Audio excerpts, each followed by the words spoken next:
PM Modi Kashi को आज देंगे 13,202 करोड़ की सौगात। सिगरा स्टेडियम, अमूल प्लांट समेत हाईवे को दिखाएंगे हरी झंडी। 2 जनसभाओं को करेंगे संबोधित।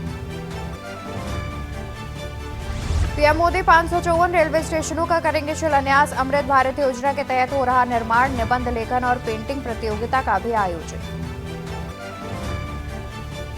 राजस्थान के सीएम भजनलाल शर्मा का यूपी दौरा आज। लोकसभा की 5 सीटों को लेकर करेंगे बैठक। प्रबुद्ध लोगों से करेंगे संवाद।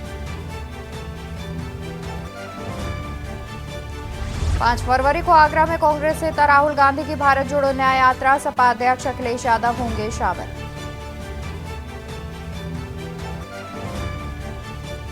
राकेश टिकैत की चेतावनी, किसानों को दिल्ली जाने से रोका तो चुनाव में गांव नहीं आ सकेंगे नेता। अभी दिल्ली नहीं जाएंगे, आज होगा निर्णय। विधायक अब्बास अंसारी की मऊ एमपी एमएलए कोर्ट में पेशी। आचार संहिता उल्लंघन का मामला, जेल से वीडियो कॉन्फ्रेंसिंग के जरिए होगी सुनवाई।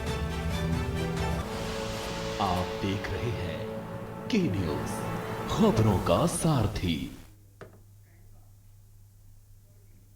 नमस्कार, मैं हूं आपके साथ अवंतिका अवस्थी और इस बुलेटिन की शुरुआत करते हैं आज की बड़ी खबर से।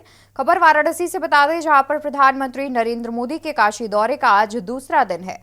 प्रधानमंत्री नरेंद्र मोदी के काशी दौरे का दूसरा दिन है आज, जहां बीएचयू स्वतंत्रता भवन में कार्यक्रम का किया जाएगा आयोजन। कार्यक्रम में प्रधानमंत्री नरेंद्र मोदी होंगे शामिल। पीएम मोदी के साथ सीएम योगी आदित्यनाथ भी रहेंगे मौजूद। काशी सांसद ज्ञान प्रतियोगिता के विजेताओं से मिलेंगे। विजेताओं को पुरस्कार वितरण करेंगे पीएम मोदी। संस्कृत के विद्यार्थियों से भी मुलाकात करेंगे प्रधानमंत्री नरेंद्र मोदी। संत शिरोमणि रविदास के जन्मस्थली पर भी जाएंगे। संत रविदास की मूर्ति का अनावरण करेंगे प्रधानमंत्री नरेंद्र मोदी। दोपहर 1:30 बजे करखियाव पहुंचेंगे प्रधानमंत्री। करखियाव में अमूल प्लांट का करेंगे लोकार्पण। करखियाव में जनसभा को संबोधित करेंगे प्रधानमंत्री नरेंद्र मोदी और करखियाव में अमूल प्लांट का करेंगे लोकार्पण। करखियाव में जनसभा को संबोधित करेंगे प्रधानमंत्री नरेंद्र मोदी और कई परियोजनाओं का लोकार्पण और शिलान्यास भी करेंगे। 14,316 करोड़ की परियोजनाओं का लोकार्पण और शिलान्यास करेंगे प्रधानमंत्री। खबर वाराणसी से, जहां पर प्रधानमंत्री नरेंद्र मोदी के काशी दौरे का आज दूसरा दिन है। बीएचयू स्वतंत्रता भवन में कार्यक्रम का आयोजन करेंगे प्रधानमंत्री और कार्यक्रम में प्रधानमंत्री नरेंद्र मोदी होंगे शामिल। प्रधानमंत्री के साथ मुख्यमंत्री योगी आदित्यनाथ भी इस कार्यक्रम में मौजूद नजर आएंगे। और बता दें कि काशी सांसद ज्ञान प्रतियोगिताओं के विजेताओं से भी मुलाकात करेंगे। विजेताओं को पुरस्कार वितरण करेंगे काशी सांसद प्रधानमंत्री नरेंद्र मोदी।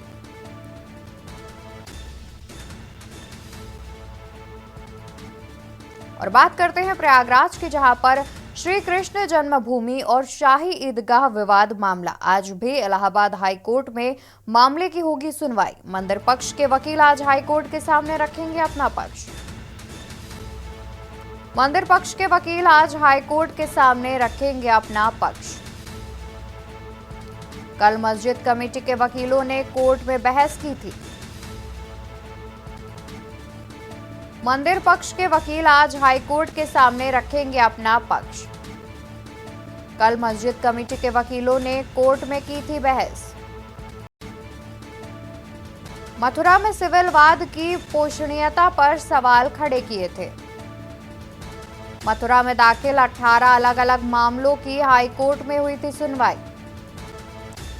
खबर प्रयागराज से, जहां पर श्री कृष्ण जन्मभूमि और शाही ईदगाह विवाद मामला। आज भी इलाहाबाद हाईकोर्ट में मामले की होगी सुनवाई। मंदिर पक्ष के वकील आज हाईकोर्ट के सामने रखेंगे अपना पक्ष। कल मस्जिद कमेटी के वकीलों ने कोर्ट में की थी बहस। मंदिर पक्ष के वकील आज हाई कोर्ट के सामने रखेंगे अपना पक्ष।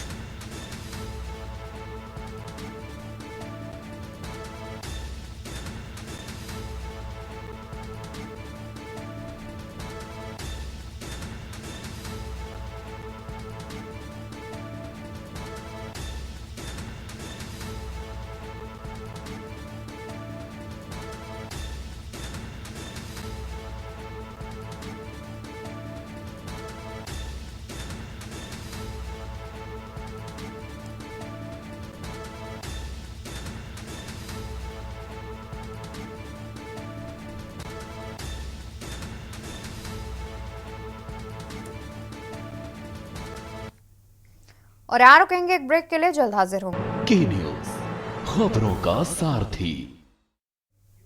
ब्रेक से वापस आ चुके हैं, रुक करते हैं खबरों की ओर। खबर आपको फर्रुखाबाद से बता दें, जहां पर मेला श्री रामनगरिया क्षेत्र में आधी रात के समय आग लगने से अफरा तफरी मच गई। आग से कई गैस सिलेंडर फटे, जहां श्री रामनगरिया क्षेत्र में करीब आधा सैकड़ा कल्पवासियों की झोपड़ी में आग लग गई। आग की चपेट में आने से आधा दर्जन से अधिक कल्पवासी झुलसे, जिन्हें इलाज के लिए जिला अस्पताल लोहिया में भर्ती कराया गया।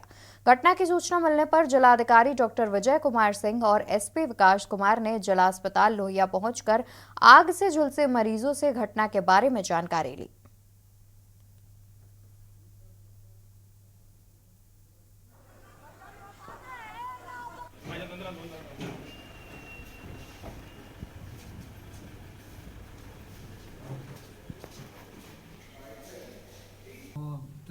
वो बिजली से लग गई थी सर। बिजली शॉर्ट सर्किट। हाँ था, हाँ शॉर्ट सर्किट। अच्छा, कितनी राउटियों लगभग आग लगी हुई?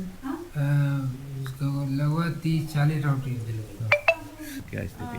कुल यहाँ पे अज्ञात कारणों से जो आग लगी उसमें 7 व्यक्ति आए थे, जिसमें से एक सीरियस थे, उन्हें रिफ़र कर दिया गया है आगरा के लिए, दूसरे को सैफई रिफ़र किया गया है, बाकी अभी यहाँ पे हैं, उनका इलाज चल रहा है। स्थिति अब क्या है? स्थिति कंट्रोल में है अभी, और कोई मरीज़ नहीं आया हमारे पास, और जो हैं वो भी अंडर कंट्रोल है इस समय। पता नहीं कैसे हो गया, हमको नहीं, वो तो सो रहे थे। हाँ। क्या नाम है, पुल है, पुल की तरफ से आग लगी। पुल की तरफ से आग लगी। हाँ। कितनी लगभग कितने लोग जो हैं? अरे पूरी जली गई बढ़िया।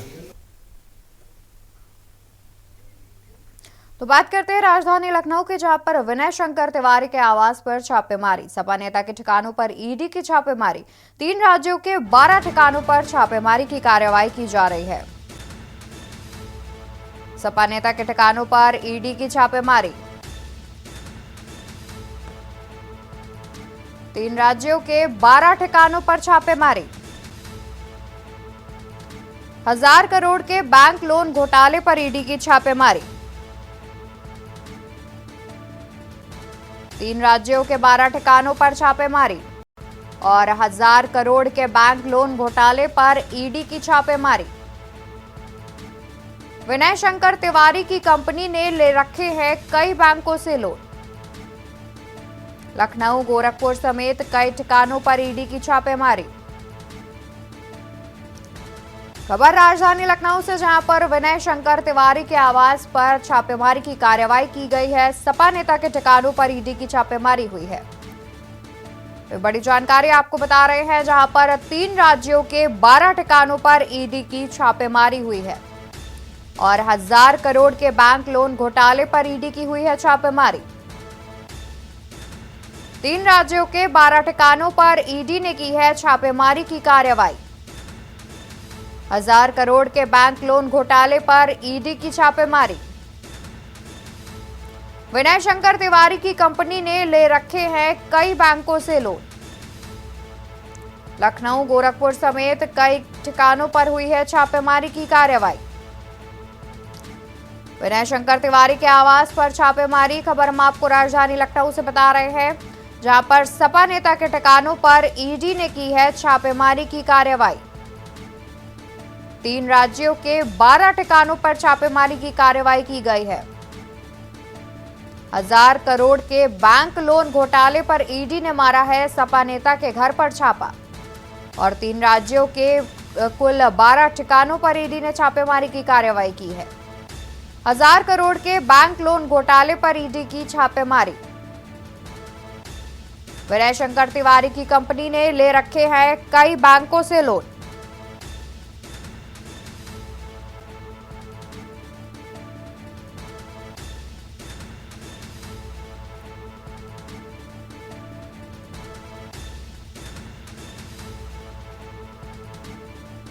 सपा नेता के ठिकानों पर ईडी की हुई है छापेमारी और 3 राज्यों के 12 ठिकानों पर की गई है छापेमारी की कार्रवाई।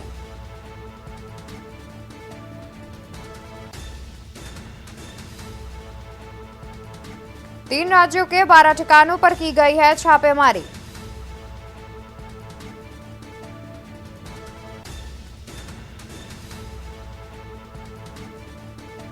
और इसी खबर पर ज्यादा जानकारी के लिए हमारे साथ लखनऊ से संवाददाता शिवा शर्मा जुड़े हुए हैं।